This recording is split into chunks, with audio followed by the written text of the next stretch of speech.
خوش آمدید مائنڈ ورس کے پر اسرار دنیا میں سائنس کی دنیا سے باخبر رہنے کے لیے ہمارے اس چینل کو سبسکرائب کریں۔ یہ چینل سائنسی کتابوں، نظریات اور کلاسک ریسرچ کو آسان، جامع اور منظم انداز میں پیش کرتا ہے۔ تو آج ہم بات کریں گے ایک ایسی کتاب پر جس نے سچ پوچھے تو دنیا کو دیکھنے کا ہمارا انداز ہی بدل دیا۔ بالکل۔ ہمارے ایک سامع نے خاص طور پر پوچھا تھا کہ چارلز ڈارون کی انواع کی ابتدا یعنی آن دی اوریجن آف سپیشیز کا نظریہ آخر اس نے پیش کیسے کیا؟ جی، مطلب شروعات کہاں سے کی؟ یہ تو ایک بہت بڑا دعویٰ تھا۔ یہ ایک بہترین سوال ہے کیونکہ ڈارون نے اپنا نظریہ بس ایسے ہی پیش نہیں کر دیا تھا۔ ظاہر ہے۔ یہ کتاب جو 1859 میں شائع ہوئی وہ اصل میں کئی دہائیوں کی محنت کا نچوڑ تھی۔ اچھا۔ اس کی بنیاد وہ مشاہدات تھے جو اس نے 20 سال سے بھی پہلے کیے تھے HMS بیگل نامی جہاز پر۔ اوہو، وہ مشہور سفر۔ جی، خاص طور پر جب وہ جنوبی امریکا اور گیلاپاگوس جزائر پر تھے، وہاں کے جانوروں اور پودوں کو دیکھ کر وہ سوچنے پر مجبور ہو گیا تھا کہ انواع اتنی مختلف کیوں ہیں۔ یعنی وہ 1830 کی دہائی سے سوال پر غور کر رہا تھا، لیکن کتاب تقریباً 1860 میں آ کر لکھی۔ اتنی دیر کیوں؟ کیونکہ ڈارون بہت محتاط تھا، بہت زیادہ۔ وہ جانتا تھا کہ اس کا نظریہ کتنا انقلابی ہے۔ اس نے 1837 سے ثبوت اکٹھے کرنا شروع کیے اور 20 سال سے زیادہ وہ خاموشی سے اپنے نوٹس، تجربات اور خطوں کتابت کے ذریعے اپنے دلائل مضبوط کرتا رہا۔ 20 سال؟ جی، اور دلچسپ بات یہ ہے کہ کتاب کی اشاعت میں تیزی تب آئی جب ایک اور سائنسدان الفریڈ رسل والیس وہ آزادانہ طور پر بالکل انہی نتائج پر پہنچ گئے۔ تو ایک طرح سے ڈارون کو اپنا کام شائع کرنے پر مجبور ہونا پڑا تاکہ اس کی زندگی بھر کی محنت ضائع نہ ہو۔ یہ تو واقعی کسی فلمی کہانی کی طرح ہے۔ تو جب کتاب آئی اس کا ڈھانچہ کیسا تھا؟ مطلب قاری کو قائل کرنے کے لیے اس نے سفر کہاں سے شروع کیا؟ بہت ہوشیاری سے۔ دیکھیں، اس نے براہ راست جنگلی فطرت اور قدرتی انتخاب جیسے بڑے اور متنازع خیالات سے آغاز نہیں کیا۔ اچھا۔ اس کے بجائے اس نے پہلے باب میں یعنی پالتو جانوروں اور پودوں میں تغیر، ایک ایسی چیز سے بات شروع کی جسے ہر کوئی روزمرہ زندگی میں دیکھتا ہے۔ بالکل، جسے ہر کوئی سمجھتا تھا۔ کتے، کبوتر، مویشی، فصلیں۔ اس نے کہا آئیے پہلے دیکھتے ہیں کہ انسانوں نے انواع کو کیسے بدلا ہے، پھر ہم فطرت کی بات کریں گے۔ یہ تو بہت زبردست حکمت عملی ہے، ایک ایسے موضوع سے شروع کرنا جس سے کوئی انکار ہی نہ کر سکے۔ تو اس پہلے باب کا مرکزی خیال کیا تھا؟ ڈارون کا پہلا اور سب سے اہم نقطہ یہ تھا کہ پالتو جانوروں اور پودوں میں اپنی جنگلی اقسام کے مقابلے میں کہیں زیادہ تنوع یا تغیر پایا جاتا ہے۔ مثال کے طور پر آپ جنگلی بطخوں کو دیکھیں، وہ سب تقریباً ایک جیسی لگتی ہیں، ہے نا؟ لیکن پالتو بطخوں کو دیکھیں، کوئی چھوٹی ہے، کوئی بڑی، کسی کا رنگ مختلف۔ ڈارون نے سوال اٹھایا، ایسا کیوں ہے؟ اور اس کا جواب کیا تھا؟ ایسا کیوں ہوتا ہے کہ قید میں آنے کے بعد انواع میں اتنے زیادہ فرق نظر آنے لگتے ہیں؟ ڈارون کے مطابق اس کی سب سے بڑی وجہ ہے زندگی کے حالات میں تبدیلی، یعنی ماحول۔ جی، ماحول۔ جنگل میں ماحول تقریباً یکساں رہتا ہے، لیکن جب انسان کسی جانور کو پالتا ہے تو اس کی خوراک، اس کا رہن سہن، سب کچھ بدل جاتا ہے۔ صحیح۔ اور ڈارون کا خیال تھا کہ یہ تبدیلی سب سے زیادہ جاندار کے تولیدی نظام پر اثر انداز ہوتی ہے، کیونکہ یہ نظام بہت حساس ہوتا ہے۔ ایک منٹ، تولیدی نظام پر اثر سے کیا مراد ہے؟ کیا اس کا مطلب یہ ہے کہ پالتو جانوروں کے لیے نسل بڑھانا مشکل ہو جاتا ہے؟ بالکل، آپ نے صحیح پکڑا۔ ڈارون نے مثالیں دی کہ چیتوں، ہاتھیوں اور کئی پرندوں کو چڑیا گھر میں رکھنا تو آسان ہے، لیکن ان سے نسل بڑھوانا تقریباً ناممکن ہے۔ اچھا۔ ہو بہو کاپی نہیں ہوتے، ان میں چھوٹے چھوٹے فرق پیدا ہو جاتے ہیں، اور یہی تغیرات نسلوں کو بدلنے کی بنیاد بنتے ہیں۔ اچھا، تو ماحول کی تبدیلی بچوں میں فرق پیدا کرتی ہے، لیکن کیا یہ فرق اگلی نسل میں منتقل بھی ہوتا ہے؟ کیونکہ اگر ایسا نہ ہو تو ہر نسل نئے سرے سے شروع ہوگی۔ آپ نے بالکل صحیح نقطہ پکڑا ہے۔ یہی ڈارون کے نظریے کا اگلا ستون ہے، وراثت یعنی انہیریٹنس۔ جی۔ ڈارون نے کہا کہ یہ تغیرات صرف پیدا ہی نہیں ہوتے بلکہ اگلی نسلوں میں منتقل بھی ہوتے ہیں۔ اس نے اس وقت کے جانور پالنے والوں بریڈرز کا ذکر کیا جو اس بات پر پختہ یقین رکھتے تھے کہ نسل نسل کو بتاتی ہے۔ وہ جانتے تھے کہ اگر ایک گائے زیادہ دودھ دیتی ہے تو اس کی بچڑی کے بھی زیادہ دودھ دینے کا امکان ہوتا ہے۔ لیکن یہاں ایک بہت دلچسپ خیال آتا ہے جسے ڈارون نے ریجیکٹ یا ریورژن کہا ہے۔ اس کا کیا مطلب ہے؟ یہ تو وراثت کے الٹ لگتا ہے۔ یہ بظاہر الٹ لگتا ہے لیکن اصل میں یہ وراثت کا ہی ایک ثبوت ہے۔ رجت کا مطلب ہے کسی نسل میں اچانک بہت پرانی بھولی بسری خصوصیات کا دوبارہ ظاہر ہو جانا۔ جیسے آباء و اجداد کی کوئی نشانی؟ بالکل، جیسے کئی نسلوں پہلے کا کوئی آباء و اجداد اچانک کسی بچے میں دوبارہ ظاہر ہو جائے۔ اور ڈارون نے اس کو ثابت کرنے کے لیے کبوتروں پر حیرت انگیز تجربات کیے۔ ہاں، کبوتر، کتاب میں ان کا ذکر بار بار آتا ہے۔ ڈارون کو کبوتروں سے اتنی دلچسپی کیوں تھی؟ کیونکہ پالتو کبوتروں کی اقسام میں فرق ناقابل یقینی حد تک زیادہ ہے۔ ایک طرف پاؤٹر کبوتر ہے جس کا سینہ غبارے کی طرح پھولا ہوتا ہے۔ جی دیکھا ہے۔ دوسری طرف فینٹیل ہے جس کی دم مور کی طرح پنکھے جیسی ہوتی ہے۔ پھر بارب ہے جس کی آنکھوں کے گرد عجیب سی کھال ہوتی ہے۔ ڈارون نے کہا کہ اگر کوئی ماہر ان پرندوں کو جنگل میں دیکھتا تو وہ قسم کھا کر کہتا کہ یہ سب بالکل الگ الگ انواع ہیں۔ یہ تو کوئی بھی کہے گا۔ یہ یقین کرنا مشکل ہے کہ یہ سب ایک ہی نسل سے ہیں۔ تو ڈارون کا دعویٰ کیا تھا؟ اس کا دعویٰ تھا کہ یہ سب اور درجنوں دوسری اقسام ایک ہی جنگلی نسل سے نکلی ہیں، عام جنگلی راک پجن۔ وہی جو پرانی عمارتوں پر ملتا ہے۔ جی وہی جو آج بھی چٹانوں پر پایا جاتا ہے۔ ایک منٹ، تو وہ یہ کہہ رہا تھا کہ یہ سب عالیشان دکھنے والے عجیب و غریب کبوتر ایک عام سے جنگلی کبوتر سے نکلے ہیں؟ یہ تو کوئی نہیں مانے گا۔ اس زمانے کے ماہرین نے تو مذاق اڑایا ہوگا۔ بالکل، لیکن اس نے ایک جاسوس کی طرح ثبوت اکٹھے کیے۔ کیسے؟ پہلا ثبوت، اس نے کہا کہ اگر یہ سب الگ الگ انواع سے آئے ہوتے تو ان کے کم از کم 7 یا 8 مختلف جنگلی آباء و اجداد ہونے چاہیے تھے۔ وہ جنگلی کبوتر آج کہاں ہیں؟ کسی کو کیوں نہیں ملے؟ منطقی بات ہے۔ دوسرا ثبوت، ان میں سے کوئی بھی پالتو نسل جنگل میں آزاد چھوڑے جانے پر اپنی نسل قائم نہیں رکھ پاتی۔ وہ یا تو مر جاتی ہے یا دوسری نسلوں سے مل جاتی ہے، جبکہ راک پجن آسانی سے جنگلی ماحول میں زندہ رہتا ہے۔ اور تیسرا ثبوت کیا تھا؟ یقیناً وہ رجت والا تجربہ ہوگا۔ جی ہاں، اور یہ سب سے زبردست تھا۔ ڈارون نے ایک سفید فین ٹیل، پنکھے جیسی دم والا، اور ایک سیاہ بارب یعنی عجیب آنکھوں والا کبوتر، ان کا جوڑا بنایا۔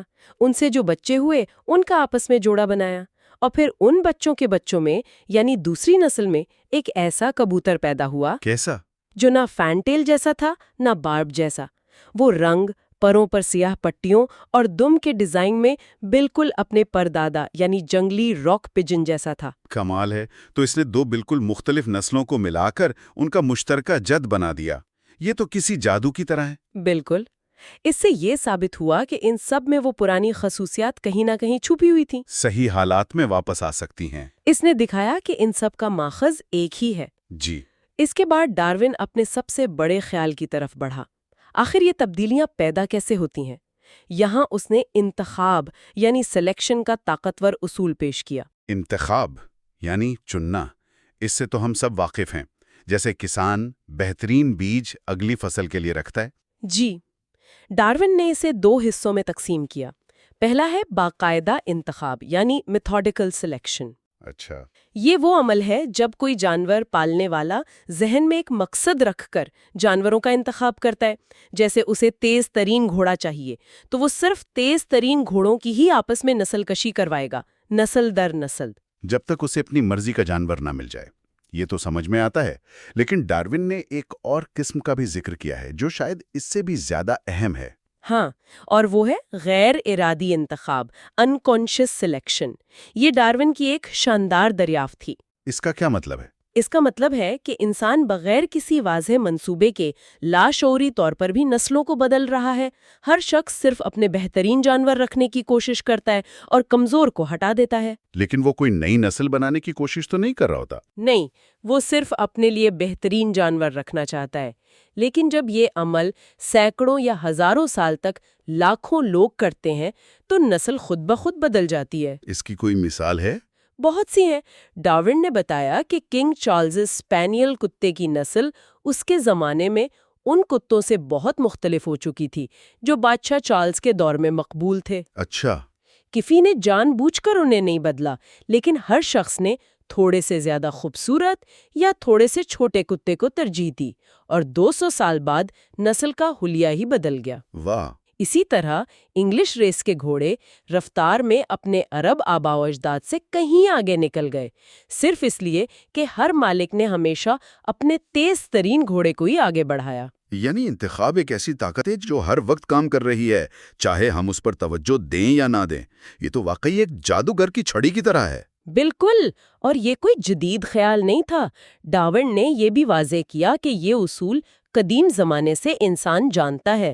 اس کا ذکر پرانی چینی انسائکلوپیڈیا اور رومی مصنفین کی تحریروں میں بھی ملتا ہے۔ اچھا۔ یہاں تک کہ افریقہ اور جنوبی امریکہ کے قبائلی جنہیں وحشی سمجھا جاتا تھا، وہ بھی قحط کے زمانے میں اپنے بہترین جانوروں کو بچاتے تھے تاکہ نسل آگے چل سکے۔ یہ اصول عالمگیر ہے۔ تو اس پہلے باب کو سمیٹتے ہیں۔ اگر ہم آج کی گفتگو کے 3 سب سے اہم نکات نکالیں تو وہ کیا ہوں گے؟ میرے خیال میں پہلا نقطہ یہ ہے کہ انواع پتھر کی لکیر نہیں ہے۔ ڈارون نے سب سے پہلے پالتو جانوروں کی مثال سے یہ ثابت کیا کہ ان میں تبدیلی کی بے پناہ صلاحیت موجود ہے، خاص طور پر جب ان کے حالات زندگی بدلتے ہیں۔ ٹھیک ہے۔ دوسرا نقطہ یقیناً مشترکہ جد کا تصور ہوگا۔ کبوتروں کی مثال سے اس نے یہ دکھایا کہ بظاہر بہت مختلف نظر آنے والی نسلیں در حقیقت ایک ہی جد سے نکل سکتی ہیں۔ اور اس نے الگ الگ تخلیق کے نظریے پر پہلا بڑا سوالیہ نشان لگا دیا۔ بالکل۔ اور تیسرا اور سب سے اہم نقطہ انتخاب کی طاقت ہے۔ ڈارون نے دکھایا کہ اگر ایک عام انسان غیر ارادی طور پر صدیوں میں کتے یا گھوڑے کی پوری نسل بدل سکتا ہے، تو یہ اصول ایک بہت بڑی طاقت رکھتا ہے۔ یہیں سے اس نے اپنے اگلے باب کی بنیاد رکھی۔ جی ہاں۔ تو اگلے حصے میں ہم کہاں جائیں گے؟ اگلے حصے میں ہم دیکھیں گے کہ ڈارون انہی اصولوں کا اطلاق قدرتی دنیا پر کیسے کرتا ہے۔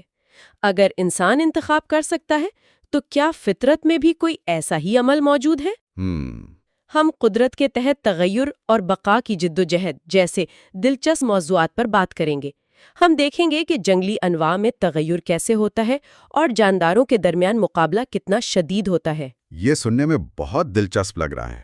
اگر یہ گفتگو آپ کے لیے مفید تھی تو ہمارے چینل کو سبسکرائب کریں اور اپنے سوالات نیچے کامنٹس میں ضرور پوچھیں۔ جاتے جاتے سوچنے کے لیے ایک سوال چھوڑے جاتے ہیں۔ ڈارون نے دکھایا کہ انسان نے پالتو جانوروں کی دنیا کو کیسے بدلا ہے۔ اگر انسان یہ غیر ارادی طور پر کر سکتا ہے تو کیا فطرت میں کوئی ایسا ہی عمل جو لاکھوں سال پر محیط ہو، اس سے کہیں زیادہ بڑے اور ڈرامائی پیمانے پر یہ حصہ 2 ہے۔ آج ہم ڈارون کی اوریجن آف سپیشیز کے چیپٹر 2 یعنی فطرت کے تحت تغیر اور چیپٹر 3 یعنی بقا کی جدوجہد پر بات کریں گے۔ پچھلے حصے میں ہم نے دیکھا تھا کہ انسان کیسے مصنوعی انتخاب کرتا ہے۔ آج کا سوال یہ ہے کہ کیا فطرت خود بھی ایسا کرتی ہے؟ مطلب کیا انسان کی مداخلت کے بغیر بھی انواع میں تغیر پایا جاتا ہے؟ اور اگر ہاں تو وہ کون سی طاقت ہے جو فطرت میں انتخاب کا کام کرتی ہے؟ تو آئیے یہیں سے شروع کرتے ہیں۔ جب ہم فطرت کو دیکھتے ہیں تو ہر شے اپنی جگہ پر بالکل مکمل لگتی ہے۔ کیا واقعی وہاں بھی تغیرات کی کوئی گنجائش ہے؟ بالکل، اور یہی ڈارون کی دلیل کا اگلا قدم ہے۔ وہ اپنی بات کا آغاز ہی اس خیال کو چیلنج کر کے کرتی ہیں۔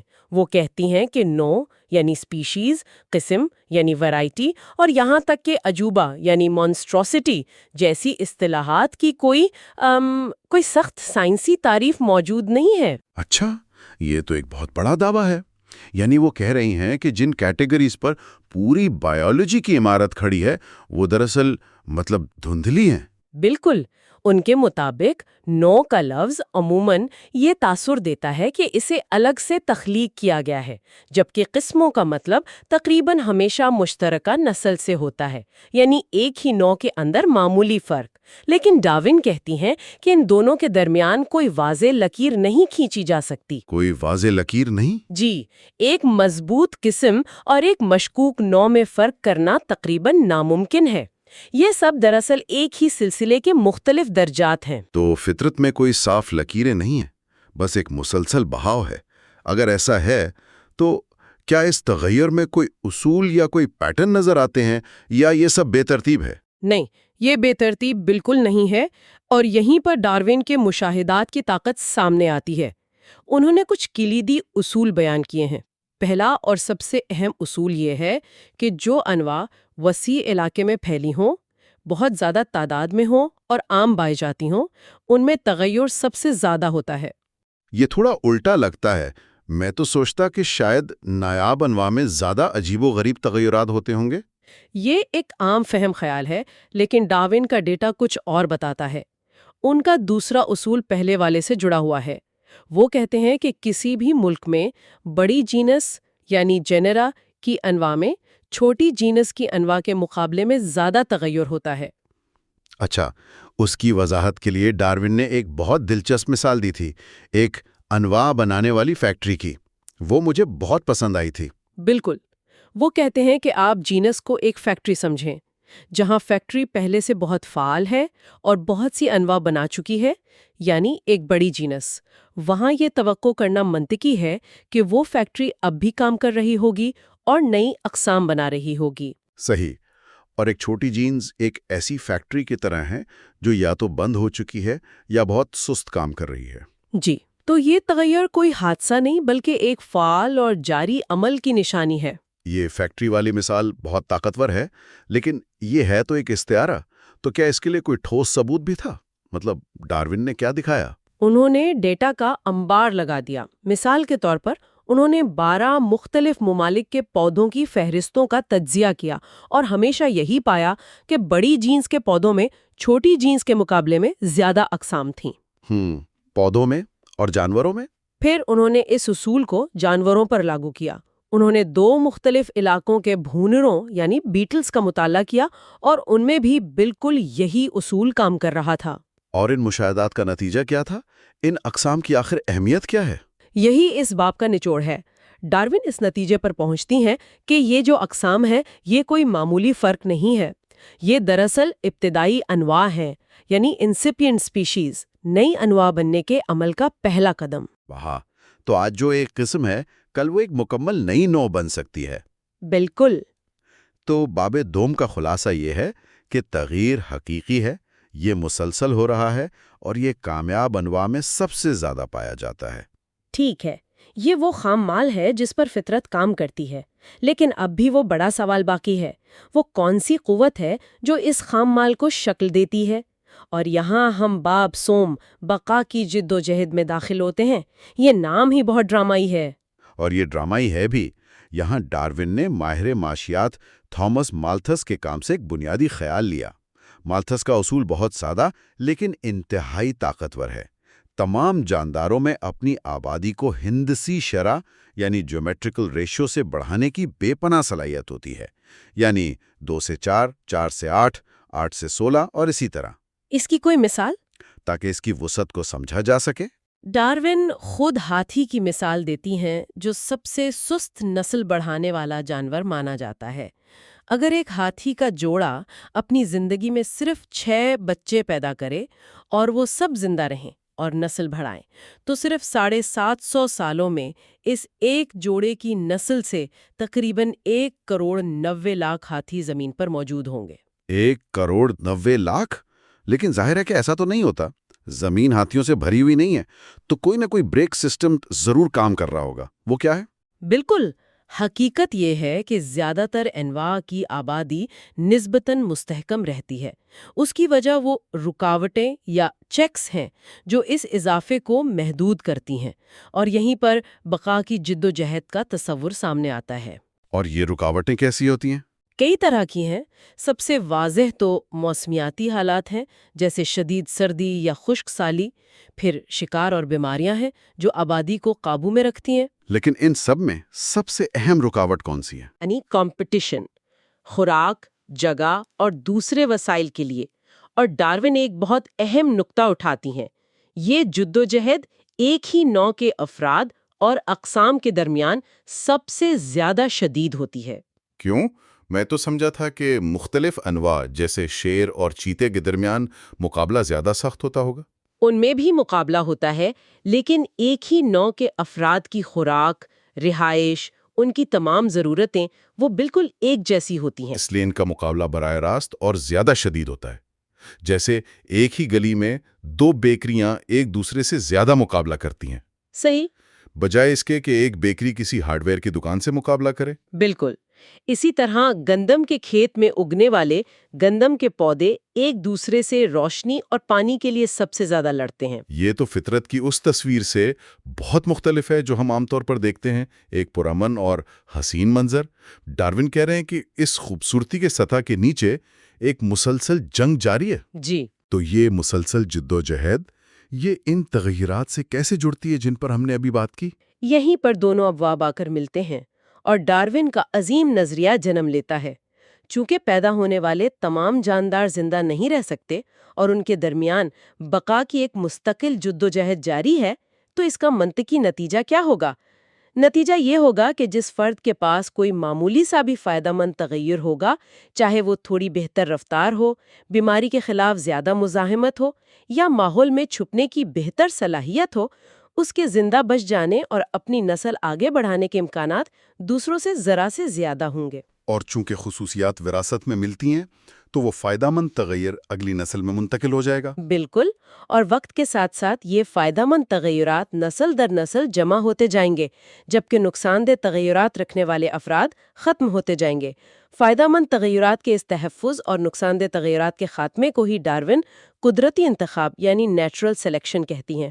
یہ نظریہ تو بہت طاقتور ہے، لیکن کیا ڈارون نے اس جدوجہد اور اس کے پیچیدہ اثرات کو عملی طور پر دکھانے کے لیے کوئی کیس اسٹڈیز پیش کی؟ ہاں، انہوں نے کئی دلچسپ مثالیں دیں۔ ایک واضح مثال نئی جگہوں پر متعارف کروائی گئی انواع کی ہے۔ جب جانوروں یا پودوں کو کسی ایسے نئے ملک میں لایا جاتا ہے جہاں ان کے قدرتی شکاری یا بیماریاں نہیں ہوتیں، تو ان کی آبادی حیران کن تیزی سے بڑھتی ہے۔ اچھا، یہ ان کی ہندسی شرح سے بڑھنے کی صلاحیت کو ظاہر کرتا ہے۔ جی، جب رکاوٹیں ہٹا دی جائیں۔ اور پھر وہ پیچیدہ تعلقات والی مثالیں بھی بہت مشہور ہیں۔ ہاں، وہ بلیوں، چوہوں اور پھولوں والی، وہ تو کمال ہے۔ ایک منٹ، بلیوں کا پھولوں سے کیا تعلق؟ یہ کیسے ممکن ہے؟ یہی تو ڈارون کا نقطہ ہے۔ تعلق یہ ہے، زیادہ بلیاں مطلب کم چوہے، ٹھیک ہے۔ کم چوہے مطلب بھنوروں یعنی ہمبل بیز کے زیادہ گھونسلے محفوظ رہیں گے، کیونکہ چوہے ان کے گھونسلے تباہ کرتے ہیں۔ اچھا۔ اور زیادہ بھنورے مطلب سرخ شاخہ یعنی ریڈ کلوور نامی پھولوں کی بہتر پولینیشن، کیونکہ صرف یہی کیڑے ان خاص پھولوں کو پولینیٹ کر سکتے ہیں۔ یعنی ایک گاؤں میں پالتو بلیوں کی آبادی براہ راست جنگلی پھولوں کی آبادی پر اثر انداز ہو رہی ہے۔ بالکل، یہ مثال ظاہر کرتی ہے کہ بقا کی جدوجہد کتنی پیچیدہ اور باہم مربوط ہے۔ یہ فطرتی ان پوشیدہ دھاگوں کی بہترین مثال ہے جن کا ڈارون ذکر کر رہی تھی۔ اور ایک مثال مویشیوں اور اسکاچ فورڈ نامی صنوبر کے درختوں کی بھی تھی۔ ہاں، وہ بتاتی ہیں کہ ایک علاقے میں مویشی صنوبر کے نئے پودوں کو کھا کر انہیں بڑھنے سے روکتے ہیں۔ اگر اس علاقے کو باڑ لگا کر مویشیوں سے محفوظ کر دیا جائے تو کچھ ہی سالوں میں وہ بنجر زمین صنوبر کے گھنے جنگل میں تبدیل ہو جائے گی۔ واہ، یعنی ایک نوع دوسری نوع کے وجود کا تعین کر سکتی ہے۔ جی، یہ بھی بقا کی جدوجہد کی ایک شکل ہے۔ تو آج کی گفتگو کو سمیٹتے ہیں، اگر ہم ان دونوں ابواب کے خیالات کو ایک ساتھ جوڑیں تو ہم کہاں پہنچتے ہیں؟ ہم ڈارون کے نظریے کی بنیاد تک پہنچتے ہیں۔ اگر ہم دونوں ابواب کو ملا کر دیکھیں تو 3 اہم نتائج نکلتے ہیں۔ پہلا، فطرت میں تغیر ایک حقیقی، مسلسل اور وسیع عمل ہے۔ یہ وہ خام مال ہے جو ہر جگہ موجود ہے۔ صحیح۔ دوسرا، تمام جانداروں میں اپنی آبادی کو دھماکہ خیز طریقے سے بڑھانے کی صلاحیت ہوتی ہے، لیکن وسائل کی کمی کی وجہ سے ایک عالمگیر بقا کی جدوجہد پیدا ہوتی ہے۔ اور تیسرا اور سب سے اہم نقطہ، یہ جدوجہد اس خام مال یعنی تغیرات پر کام کرتی ہے۔ اس جدوجہد کی وجہ سے کوئی بھی معمولی فائدہ مند تغیر رکھنے والے فرد کے زندہ رہنے اور نسل بڑھانے کے امکانات بڑھ جاتے ہیں۔ تو یہ وہ دو ستون ہیں جن پر قدرتی انتخاب کی پوری عمارت کھڑی ہے۔ باب دوم نے ہمیں تغیر یعنی خام مال دیا، اور باب سوم نے ہمیں جد و جہد یعنی وہ مشینری دی جو اس مال کو استعمال کرتی ہے۔ بالکل درست۔ یہ دونوں ابواب مل کر اس سٹیج کو تیار کرتے ہیں جس پر قدرتی انتخاب کا ڈرامہ کھیلا جائے گا، اور اگلے حصے میں ہم اسی مرکزی خیال کا تفصیل سے مطالعہ کریں گے۔ حصہ 3 میں ہم چیپٹر 4 نیچرل سلیکشن پر بات کریں گے کہ یہ عمل کیسے کام کرتا ہے، اور اس کے ساتھ جنسی انتخاب، اختلاف اور معدومیت جیسے تصورات کا جائزہ لیں گے۔ سامعین کے لیے ایک آخری سوچ۔ ڈارون نے دکھایا کہ فطرت، جو بظاہر پرسکون اور حسین نظر آ سکتی ہے، دراصل ایک پیچیدہ میدان جنگ ہے جہاں معمولی سا فائدہ بھی بقا اور فنا کے درمیان فرق کا باعث بن سکتا ہے۔ یہ ہمیں سوچنے پر مجبور کرتا ہے کہ ہمارے ارد گرد گھاس کے ایک چھوٹے سے ٹکڑے یا مقامی تالاب میں اس وقت کون سی نادیدہ جدوجہد جاری ہوگی، اور اس جدوجہد میں کون جیت رہا ہے اور کون۔ یہ حصہ 3 ہے باب 4، قدرتی انتخاب یعنی نیچرل سلیکشن۔ پچھلے حصوں میں ہم نے دیکھا تھا کہ تمام جانداروں میں چھوٹے چھوٹے تغیرات یعنی ویریشنز پائے جاتے ہیں، اور انہیں اپنی بقا کے لیے ایک سخت جدوجہد کا سامنا بھی کرنا پڑتا ہے۔ بالکل، اور اب ہم ڈارون کی تھیوری کے بالکل مرکز میں داخل ہو رہے ہیں۔ وہ ان دونوں خیالات کو جوڑ کر ایک ایسا میکانزم پیش کرتا ہے جو بتاتا ہے کہ فطرت میں نئی انواع آخر بنتی کیسے ہیں۔ یہ وہ انجن ہے جو آپ کہہ لیں کہ ارتقاء کی گاڑی کو چلاتا ہے۔ یہی سب سے اہم نقطہ ہے، قدرتی انتخاب۔ یہ وہ طاقت ہے جو ان لاتعداد تغیرات پر مسلسل کام کرتی رہتی ہے۔ اچھا، تو یہ کوئی حادثاتی عمل نہیں ہے؟ نہیں، بالکل نہیں۔ یہ ایک چھلنی کی طرح ہے جس میں سے صرف وہی خصوصیات گزر پاتی ہیں جو کسی جاندار کو اپنے ماحول میں زندہ رہنے اور نسل بڑھانے میں ذرا سا بھی فائدہ دیتی ہیں۔ صرف ذرا سا بھی؟ جی، یہ فائدہ مند خصوصیات محفوظ ہو جاتی ہیں اور اگلی نسلوں میں منتقل ہوتی ہیں، جبکہ جو نقصان دہ خصوصیات ہیں انہیں سختی سے ختم کر دیا جاتا ہے۔ اچھا، تو اسے سمجھنے کا بہترین طریقہ شاید انسان کے اپنے انتخاب سے موازنہ کرنا ہو۔ ڈارون یہی مثال استعمال کرتا ہے نا؟ بالکل، وہ کبوتر پالنے والوں کی مثال دیتا ہے۔ ایک مشہور بریڈر تھے سر جان سیبرائٹ۔ ان کا تو دعویٰ تھا کہ کیا دعویٰ تھا؟ کہ وہ 3 سال میں کسی کبوتر کا کوئی بھی مطلوبہ پر پیدا کر سکتے ہیں، لیکن سر اور چونچ جیسی چیزیں بنانے میں 6 سال لگیں گے۔ 3 سال میں ایک پر؟ یہ تو حیران کن ہے۔ یعنی انسان اپنی مرضی سے فطرت کو ایک خاص سمت میں موڑ سکتا ہے؟ جی، اور ایک اور ماہر یوواچ نے تو انتخاب کے اس اصول کو جادوگر کی چھڑی کہا تھا۔ جادوگر کی چھڑی؟ جی، جس سے ایک کسان یا بریڈر اپنی مرضی کی شکل و صورت کو وجود میں لا سکتا ہے۔ لیکن یہیں ڈارون اپنا سب سے بڑا نقطہ پیش کرتا ہے۔ اور وہ کیا ہے؟ وہ کہتا ہے کہ انسان کی یہ کوششیں فطرت کے اپنے انتخاب کے سامنے بہت کمزور اور بے ڈھنگی ہیں۔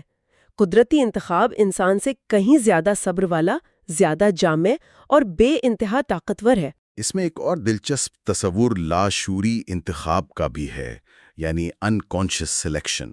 بالکل درست۔ مطلب یہ ضروری نہیں کہ کوئی نسل کو بدلنے کا ارادہ ہی رکھتا ہو۔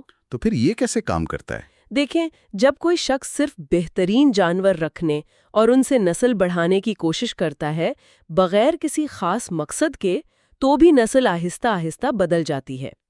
کنگ چارلز اسپینیل کتے کی نسل اس کی بہترین مثال ہے۔ اچھا۔ وہ وقت کے ساتھ ساتھ لاشعوری طور پر تبدیل ہو گئی ہے۔ اسی طرح انگریزی پوائنٹر کتے میں پچھلی صدی میں بڑی تبدیلیاں آئی ہیں۔ یہ تبدیلیاں اتنی آہستہ ہوتی ہیں کہ ایک نسل میں محسوس نہیں ہوتی، لیکن جب صدیاں گزرتی ہیں تو پوری نسل کا نقشہ ہی بدل جاتا ہے۔ بالکل۔ اچھا، تو بقا کی جدوجہد میں جو سب سے فٹ ہے وہ بچ جاتا ہے، یہ بات تو سمجھ آتی ہے۔ لیکن فطرت میں کچھ ایسی چیزیں ہیں جو جو اس اصول کے خلاف جاتی نظر آتی ہیں؟ مثلاً مور کے اتنے بڑے، خوبصورت اور بھاری پر، یہ تو اسے شکاریوں سے بچنے میں مدد نہیں کرتے بلکہ شاید رکاوٹ بنتے ہوں گے، تو یہ کیسے وجود میں آئی؟ بہت بہترین سوال ہے، اور یہی وہ نقطہ ہے جہاں ڈارون ایک اور قسم کا انتخاب متعارف کرواتا ہے، جنسی انتخاب یا سیکشول سلیکشن۔ جنسی انتخاب؟ وہ کہتا ہے کہ یہ جدوجہد بقا کے لیے نہیں بلکہ ساتھی حاصل کرنے کے لیے ہے۔ خاص طور پر یہ نروں کے درمیان مادہ پر قبضے کی جدوجہد ہے۔ تو جنسی انتخاب قدرتی انتخاب سے کم جان لیوا ہے؟ یعنی اس میں ہارنے والے کی جان نہیں جاتی؟ بالکل، اس مقابلے میں ناکامی کا نتیجہ فوری موت نہیں بلکہ کم یا کوئی اولاد نہ ہونا ہے۔ ہر ارتقا کی نظر میں یہ بھی ایک قسم کی موت ہی ہے۔ جی بالکل، اگر کوئی اپنی خصوصیات اگلی نسل کو نہیں دے پایا تو اس کا کھیل وہیں ختم ہو گیا۔ اس لیے یہ انتخاب قدرتی انتخاب سے کم سخت ہے، لیکن اس کے نتائج بہت گہرے ہوتے ہیں۔ اور اس میں کامیابی کا انحصار عمومی طاقت پر نہیں ہوتا بلکہ کچھ خاص ہتھیاروں پر ہوتا ہے۔ جی، وہ ہتھیار جو صرف نر جنس کے پاس ہوتے ہیں اور خاص طور پر دوسرے نروں سے لڑنے کے لیے بنے ہوئے ہیں، جیسے ہرن کے سینگ یا لڑاکا مرغ کے لمبے تیز ناخن جنہیں سپر کہتے ہیں۔ لیکن یہ ہمیشہ براہ راست لڑائی تو نہیں ہوتی ہوگی؟ نہیں، بالکل نہیں۔ کبھی کبھی یہ ایک ٹیلنٹ شو کی طرح ہوتا ہے، یعنی فطرت کا ٹک ٹاک۔ آپ اسے ایسا کہہ سکتے ہیں۔ پرندوں میں یہ مقابلہ اکثر زیادہ پرامن ہوتا ہے۔ نر پرندے مادہ کو اپنی سریلی گائیکی، اپنے رنگ برنگے پروں کی نمائش اور عجیب و غریب ناچ جیسی حرکتوں سے متوجہ کرنے کی کوشش کرتے ہیں۔ جیسے جنت کے پرندے، یعنی برڈز آف پیراڈائز۔ بالکل، ان کے رقص اور پروں کی نمائش تو دیکھنے لائق ہوتی ہے۔ واہ، یعنی مور کے اتنے خوبصورت پر صرف اس لیے ہیں کہ مورنی کو وہ پسند تھے، اس کا زندہ رہنے سے کوئی لینا دینا نہیں۔ یہی ڈارون کا استدلال ہے۔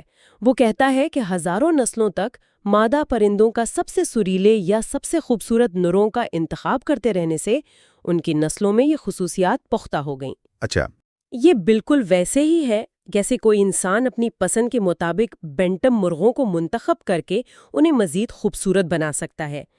فطرت میں مادہ کا انتخاب وہ طاقت ہے جو نر کی خوبصورتی کو تراشتی ہے۔ یہ پورا عمل، چاہے وہ قدرتی ہو یا جنسی انتخاب، بہت سست محسوس ہوتا ہے۔ تو کیا کچھ حالات ایسے ہیں جو اس عمل کو تیز یا سست کر سکتے ہیں؟ مطلب کیا کچھ ماحول ایسے ہیں جہاں ارتقاء تیزی سے ہوتا ہو؟ ہاں، اور ڈارون نے اس پر بھی غور کیا۔ اس نے تنہائی یعنی آئسولیشن، آبادی کے سائز اور کراس بریڈنگ جیسے عوامل پر بات کی ہے۔ اس کو سمجھنے کے لیے کوئی مثال ہے؟ جی، اس نے بھیڑوں کی ایک بہترین مثال دی ہے۔ فرض کریں بھیڑوں کی 3 الگ الگ نسلیں ہیں جنہیں چرواہے پال رہے ہیں۔ مختلف علاقوں میں، جیسے ایک پہاڑوں میں، ایک میدانوں میں؟ بالکل، ایک نسل پہاڑی علاقے میں ایک بڑے ریوڑ کی صورت میں ہے، دوسری وسیع میدانوں میں ایک بڑے ریوڑ کی شکل میں، اور تیسری ان دونوں کے بیچ ایک تنگ پہاڑی پٹی پر ایک چھوٹے اور الگ تھلگ ریوڑ کی صورت میں ہے۔ ٹھیک ہے۔ اب تینوں چرواہے اپنی اپنی نسلوں کو بہتر بنانے کی کوشش کر رہے ہیں۔ لیکن جن کے پاس بڑے ریوڑ ہیں ان کے پاس زیادہ آپشنز ہوں گے، ہے نا؟ زیادہ بھیڑوں کا مطلب ہے زیادہ تغیرات، جن میں سے بہترین کو چنا جا سکتا ہے۔ بالکل درست۔ پہاڑوں اور میدانوں والے چرواہوں کے پاس اپنی نسل کو تیزی سے بہتر بنانے کے زیادہ مواقع ہوں گے۔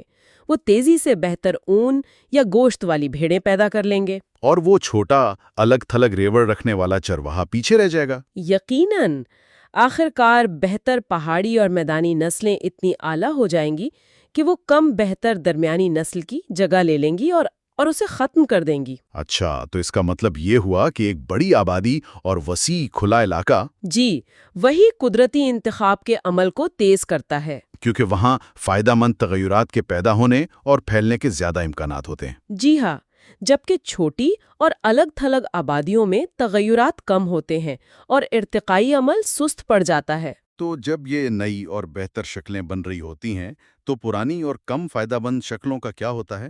آپ نے کہا کہ وہ ختم ہو جاتی ہیں۔ یہی اس عمل کا دوسرا رخ ہے۔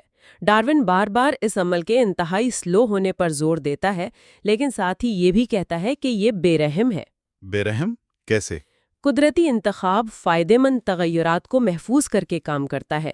چونکہ ہر علاقے میں پہلے سے ہی جانداروں کی ایک بڑی تعداد موجود ہوتی ہے، اس لیے جب کوئی منتخب اور فائدہ مند شکل تعداد میں بڑھتی ہے تو وہ لامحالہ کم فائدہ مند شکلوں کو مقابلے میں پیچھے چھوڑ دیتی ہے اور وہ کم فائدہ مند شکلیں کم ہوتی جاتی ہیں اور نایاب ہو جاتی ہیں۔ بالکل، اور ڈارون کہتا ہے کہ نایاب ہونا یعنی ریئرٹی محرومیت یا ایکسٹنکشن کا پیش خیمہ ہے، یعنی جو چیز نایاب ہونے لگتی ہے سمجھیں کہ وہ معدوم ہونے کی لائن میں لگ گئی ہے۔ بالکل، یہ ایک لازمی نتیجہ ہے۔ چونکہ نئی شکلیں مسلسل اور آہستہ آہستہ پیدا ہو رہی ہیں تو پرانی شکلوں کو جگہ خالی کرنی پڑتی ہے۔ اگر ایسا نہ ہوتا تو دنیا میں انماط کی تعداد غیر معینہ مدت تک بڑھتی رہتی، جو کہ جیولوجی کے ریکارڈ کے مطابق نہیں ہوا۔ فطرت میں ہر ایک کے لیے جگہ لامحدود نہیں ہے۔ یہاں ایک بہت بڑا سوال پیدا ہوتا ہے، اگر قدرتی انتخاب ہمیشہ بہترین کو چنتا ہے تو وقت کے ساتھ تمام جاندار ایک جیسے بہترین کیوں نہیں ہو جاتے؟ آخر اتنی زیادہ اقسام کیوں ہیں؟ شیر، چیتے، بھیڑیے، یہ سب گوشت خور ہیں، لیکن سب الگ الگ ہیں۔ فطرت نے صرف ایک پرفیکٹ شکاری کیوں نہیں بنایا؟ یہ ڈارون کی تھیوری کا شاید سب سے ذہین اور گہرا حصہ ہے۔ اس کا جواب وہ کردار کا انحراف یا ڈائیورجنس آف کیریکٹر کے اصول میں دیتا ہے۔ ایک منٹ، کردار کا انحراف، یہ تھوڑا مشکل لگ رہا ہے، اس کا کیا مطلب ہے؟ سادہ لفظوں میں، فطرت ایک ہی بہترین جواب نہیں چاہتی، بلکہ بہت سے مختلف اچھے جواب چاہتی ہے۔ اچھا، کیا ہم اسے یوں کہہ سکتے ہیں کہ ایک خاندان کے بچے الگ الگ شعبوں میں جائیں تو زیادہ کامیاب ہوتے ہیں، بجائے اس کے کہ سب ایک ہی کام کریں اور ایک دوسرے سے مقابلہ کریں؟ یہ ایک بہترین مثال ہے۔ فطرت بھی یہی چاہتی ہے۔ ڈارون کہتا ہے کہ کسی ایک نوع کی تبدیل شدہ اولاد جتنی زیادہ ساخت اور عادات میں متنوع ہوگی، متنوع یعنی ڈائیورسفائیڈ؟ جی، ڈائیورسفائیڈ، اتنا ہی بہتر طریقے سے وہ دوسرے جانداروں کے زیر قبضہ جگہوں پر قابض ہو سکے گی۔ یعنی تنوع یا ڈائیورسفیکیشن ہی کامیابی کا باعث بنتا ہے۔ جیسے ایک ہی زمین پر مختلف قسم کی فصلیں اگا کر زیادہ پیداوار حاصل کی جا سکتی ہے۔ بالکل وہی اصول ہے۔ ایک ماحول میں مختلف طرز زندگی اپنانے والے جاندار زیادہ کامیابی سے رہ سکتے ہیں۔ اچھا، تو یہ مقابلہ کم کرنے کا ایک طریقہ ہے۔ اگر ایک نسل کے کچھ افراد نے درختوں پر رہنا سیکھ لیا اور کچھ نے زمین پر، تو وہ براہ راست ایک دوسرے سے کھانے کے لیے مقابلہ نہیں کریں گے۔ بالکل، اس لیے کسی بھی نوع کی اولاد کی تبدیلی کے دوران وہ جتنی زیادہ متنوع ہوتی جائے گی، بقا کی جنگ میں ان کی کامیابی کا امکان اتنا ہی بہتر ہوگا۔ اور وقت کے ساتھ اقسام یعنی ورائٹیز کے درمیان یہ چھوٹے چھوٹے فرق بڑھتے جاتے ہیں۔ ایک ہی جینس کی مختلف انواع یعنی سپیشیز کے درمیان ہوتے ہیں۔ تو یہی وہ وجہ ہے کہ زندگی ایک شاخ در شاخ درخت کی طرح منظم نظر آتی ہے، جہاں انواع کو جینس میں، جینس کو خاندانوں میں، اور خاندانوں کو طبقوں یعنی کلاسز میں گروپ کیا جاتا ہے۔ یہ سب اس کردار کے انحراف کا نتیجہ ہے؟ جی، ڈارون کے مطابق یہ درجہ بندی یا گروہ کے ماتحت گروہ کا نظام کوئی مصنوعی چیز نہیں، بلکہ وراثت، کردار کے انحراف اور معدومیت کے لاکھوں سال پر محیط مشترکہ عمل کا قدرتی نتیجہ ہے۔ یعنی ہر شاخ ایک نئی سمت میں جانے کی کوشش ہے، اور بہت سی شاخیں راستے میں سوکھ کر ختم ہو جاتی ہیں، یعنی معدوم ہو جاتی ہیں۔ تو اس پورے باب اور اس تفصیلی جائزے کا خلاصہ کریں تو چند اہم نکات یہ ہیں۔ جی، قدرتی انتخاب کا بنیادی طریقہ کار فائدہ مند تغیرات کا تحفظ اور نقصان دہ تغیرات کا خاتمہ ہے، جو جانداروں کو ان کے ماحول کے مطابق ڈھالتا ہے۔ یہ ایک سست مگر مسلسل عمل ہے۔ صحیح۔ جنسی انتخاب بقا کے بجائے ساتھی کے لیے مقابلے کے ذریعے کام کرتا ہے، جس سے وہ خصوصیات پیدا ہوتی ہیں جو صرف لڑائی یا مادہ کو متوجہ کرنے کے لیے مفید ہوں، چاہے وہ بقا کے لیے نقصان دہ ہی کیوں نہ ہو۔ بالکل، یہ دونوں عمل لازمی طور پر معدومیت اور کردار کے انحراف کا باعث بنتے ہیں، جس سے زندگی کی وہ شاخ در شاخ تقسیم پیدا ہوتی ہے جسے ہم قدرتی نظام میں دیکھتے ہیں اور جسے ہم زندگی کا درخت کہتے ہیں۔ بہت خوبصورت خلاصہ ہے۔ آئندہ حصہ تغیر کے قوانین یعنی لاز آف ویریشن اور اس تھیوری پر اٹھائے جانے والے اعتراضات یعنی ڈیفیکلٹیز آن دا تھیوری پر ہوگا۔ اور جاتے جاتے ایک حتمی سوچ، ڈارون کا نظریہ مطلق کمال یعنی ایبسولوٹ پرفیکشن کی ضمانت نہیں دیتا، اور یہ اس کی سب سے بڑی خوبیوں میں سے ایک ہے۔ اچھا، وہ کیسے؟ اس کی بہترین مثال شہد کی مکھی کا ڈنک ہے۔ جب وہ کسی ممالیہ جانور کو ڈنک مارتی ہے تو اس کا ڈنک اس کی کھال میں پھنس جاتا ہے، مکھی کے اندرونی اعضاء باہر کھینچاتے ہیں اور وہ مر جاتی ہے۔ یہ تو اس کے اپنے لیے بہت بڑا نقصان ہے۔ بالکل، یہ کوئی کامل ڈیزائن نہیں ہے، لیکن قدرتی انتخاب کے لیے یہ کافی ہے کہ ڈنک مارنے کی صلاحیت مجموعی طور پر چھتے یعنی کمیونٹی کے لیے فائدہ مند ہو، چاہے اس سے کچھ افراد کی جان ہی کیوں نہ چلی جائے۔ جی، یہ ہمیں فطرت میں ڈیزائن کو ایک مختلف زاویے سے دیکھنے پر مجبور کرتا ہے۔ یہ کامل نہیں بلکہ کافی حد تک اچھا یعنی گڈ انف۔ یہ حصہ 4 ہے، چیپٹر 5 اور چیپٹر 6۔ پچھلی گفتگو میں ہم نے قدرتی انتخاب یعنی نیچرل سلیکشن کے بڑے خیال پر بات کی تھی، لیکن آج ہم اس کی گہرائی میں اتریں گے۔ پہلے ہم دیکھیں گے کہ ڈارون کے مطابق جانداروں میں جو تبدیلیاں آتی ہیں جنہیں وہ ویریشنز کہتا ہے، وہ بالکل آل ٹپ نہیں ہوتی، ان کے پیچھے بھی کچھ اصول کام کر رہے ہوتے ہیں۔ جی بالکل، اور پھر جو شاید آج کی گفتگو کا سب سے دلچسپ حصہ ہے، ہم ان مشکلات اور اعتراضات پر بات کریں گے جنہیں خود ڈارون نے اپنے نظریے کے سامنے سب سے بڑی دیوار سمجھا۔ یہ کمال کی بات ہے کہ وہ صرف اپنا نظریہ پیش نہیں کرتا بلکہ خود ہی اس کا سب سے بڑا نکات بن کر ان اعتراضات کا جواب دینے کی کوشش بھی کرتا ہے۔ مطلب یہ ایک طرح سے ان کے اپنے ذہن کی جنگ تھی۔ بالکل، ایک طرح سے یہی ہے۔ چلیں پھر اسی سے شروع کرتے ہیں۔ ڈارون کہتا ہے کہ تبدیلیوں کے پیچھے کچھ قوانین ہیں۔ پہلا قانون جس کا وہ ذکر کرتا ہے وہ بیرونی حالات اور اعضاء کے استعمال یا عدم استعمال کا ہے، یعنی ماحول اور عادتیں کسی جاندار کو کیسے بدل سکتی ہیں۔ کوئی جانور کسی نئے ماحول کا عادی ہوتا ہے جسے ایکلیمیٹائزیشن کہتے ہیں، تو اس میں جسمانی تبدیلیاں آتی ہیں۔ مثال کے طور پر ٹھنڈے علاقوں میں رہنے والے جانوروں کی کھال اور بال وقت کے ساتھ زیادہ گھنے اور موٹے ہو جاتے ہیں۔ یہ تو سیدھی سی بات لگتی ہے۔ جی، لیکن یہ ارتقاء کا ایک چھوٹا سا قدم ہے۔ اور وہ جو استعمال والی بات ہے وہ بھی بہت دلچسپ ہے۔ وہ کہتا ہے کہ جو اعضاء زیادہ استعمال ہوں وہ مضبوط ہو جاتے ہیں اور جو نہ ہوں وہ کمزور پڑ جاتے ہیں۔ اس نے وہ جو ہے نا جنگلی اور پالتو بطخوں کی مثال دی ہے نا؟ جی، اور یہ ایک بہترین مثال ہے۔ جنگلی بطخیں ہر وقت اڑتی ہیں تو ان کے پروں کی ہڈیاں مضبوط اور بھاری ہوتی ہیں۔ اس کے برعکس پالتو بطخیں جو زیادہ نہیں اڑتی، ان کے پروں کی ہڈیاں ہلکی مگر ٹانگوں کی ہڈیاں زیادہ مضبوط ہوتی ہیں کیونکہ وہ چلتی زیادہ ہیں۔ اوہ اچھا، یعنی عادت نے براہ راست جسمانی ساخت پر اثر ڈالا۔ ٹھیک ہے۔ اسی طرح وہ گائے کے چھنوں کی مثال دیتا ہے کہ جن علاقوں میں انہیں زیادہ دویا جاتا ہے وہاں وہ زیادہ بڑے ہوتے ہیں۔ اچھا، یہاں ایک ایسی بات ہے جس نے مجھے واقعی سوچنے پر مجبور کر دیا۔ نشو و نما کا باہمی تعلق یا کوریلیشن آف گروتھ۔ اس کا مطلب یہ ہے کہ جب جسم کا ایک حصہ بدلتا ہے تو کوئی دوسرا بظاہر غیر متعلقہ حصہ بھی اس کے ساتھ بدل جاتا ہے۔ مطلب یہ کیسے ہو سکتا ہے؟ یہ تو کچھ ایسا ہے جیسے گاڑی کا ٹائر بدلنے سے اس کی ہیڈ لائٹس کا رنگ بدل جائے۔ جی، یہ واقعی ایک حیران کن خیال ہے اور یہ دکھاتا ہے کہ جاندار کوئی سادہ مشین نہیں ہے بلکہ ایک انتہائی پیچیدہ اور آپس میں جڑا ہوا نظام ہے۔ ڈارون خود بھی اس پر بہت حیران تھا اور اس نے اس کی کچھ بہت عجیب مثالیں جمع کی تھیں۔